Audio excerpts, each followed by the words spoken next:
أعوذ بالله من الشيطان الرجيم. بسم الله الرحمن الرحيم.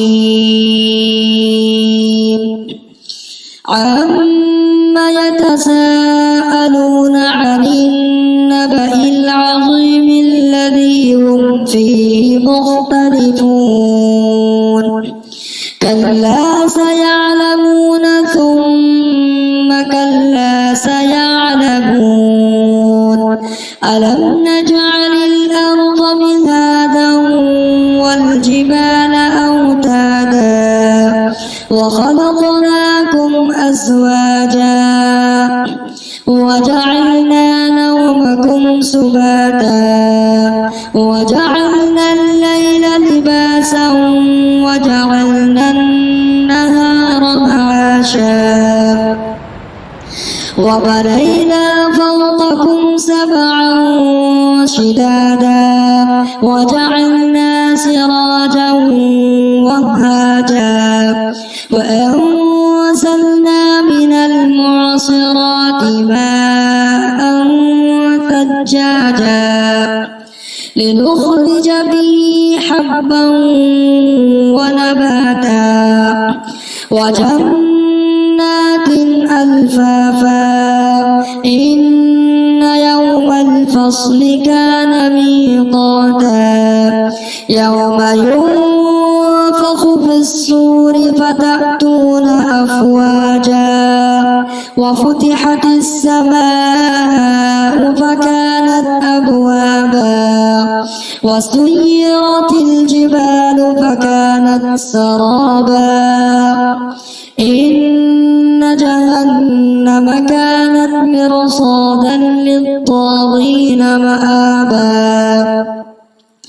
لابثين فيها أحقابا لا يذوقون فيها بردا ولا شرابا إلا حميما وغساقا جزاء وفاقا. إنهم كانوا لا يرجون حسابا وكذبوا بآياتنا كذابا وكل شيء أحصيناه كتابا فذوقوا فلن نزيدكم إلا عذابا.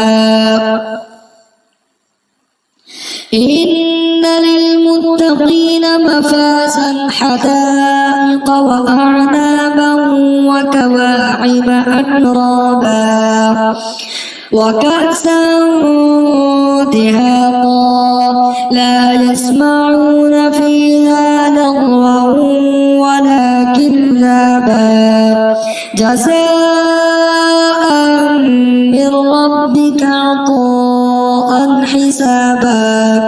رب السماوات والأرض وما بينهما